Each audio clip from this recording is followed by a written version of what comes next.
Next taste ॲग्रिगेटवरची जी आहे ती आपण बघणार आहे साऊंडनेस टेस्ट. ओके. त्यानंतर याच्यामध्ये क्वेश्चन काय पडू शकतात सरळ सेवेसाठी हे बघणार आहे आपण. तर याचं एम विचारलं जाऊ शकतं. तर कशासाठी साऊंडनेस टेस्टचा यूज केला जातो. याच्यामध्ये बघा to find the durability and weather resistance of aggregate. याच्यामध्ये दोन शब्द लक्षात ठेवायचे. टू फाइंड ड्युरेबिलिटी आणि वेदर रेजिस्टन्स. इन शॉर्ट याचा अर्थ काय आहे की आजूबाजूचं इन्व्हायरमेंट जे आहे त्याला ॲग्रिगेट किती रेजिस्ट करू शकतो असा याचा अर्थ होतो. म्हणजेच ॲग्रिगेटची ड्युरेबिलिटी आपल्याला या टेस्टमध्ये समजणार आहे. जसं की ऊन वारा पाऊस याला किती रेजिस्ट करू शकता ॲग्रिगेट.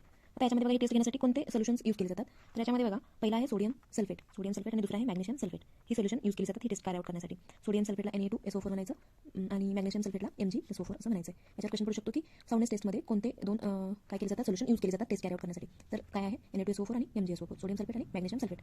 नेक्स्ट बघा की याच्यामध्ये percentage of weight loss indicate the soundness of aggregate. याचा अर्थ काय की किती वेट लॉस झालेला आहे ॲग्रिगेटचा ही टेस्ट घेतल्यानंतर यावरून आपल्याला काय करणार आहे साऊंडनेस त्या ॲग्रिगेटची करणार आहे. तर साऊंडनेस ॲग्रिगेटची करणार आहे. मग त्याच्यामध्ये बघा इथे दिलेलं आहे त्याचं लिमिट जसं की पेमेंटसाठी जे ॲग्रिगेट यूज होतं त्याच्यामध्ये वेट लॉस किती अलाव केला जाईल. याच्यामध्ये बघा जेव्हा सोडियम सल्फेटचा यूज केला जातो त्याच्यामध्ये सोडियम सल्फेटचा जेव्हा यूज केला जातो सोडियम सल्फेट यूज करणार आहे आणि दुसरं मॅग्नेशियम सल्फेट यूज करणार आहे या टेस्टसाठी हे आपण बघितलं. पण जेव्हा सोडियम सल्फेट यूज केलं जातं तेव्हा वेट लॉस जो आहे ॲग्रिगेटचा तो 12% पेक्षा काय पाहिजे कमी पाहिजे आणि मॅग्नेशियम सल्फेटसाठी 18% पेक्षा कमी पाहिजे. हे दोन व्हॅल्यू लक्षात ठेवायचे. सोडियम सल्फेट यूज केल्यानंतर 12% पेक्षा कमी पाहिजे वेट लॉस आणि मॅग्नेशियम सल्फेट यूज केल्यानंतर ॲग्रिगेटचा जो वेट लॉस आहे तो 18% पेक्षा कमी पाहिजे. हे एवढे महत्त्वाचे मुद्दे आहेत. पुन्हा एकदा सांगते साऊंडनेस टेस्ट कॅरी आउट केली जाते ड्युरेबिलिटी आणि वेदर रेजिस्टन्स फाइंड आउट करण्यासाठी.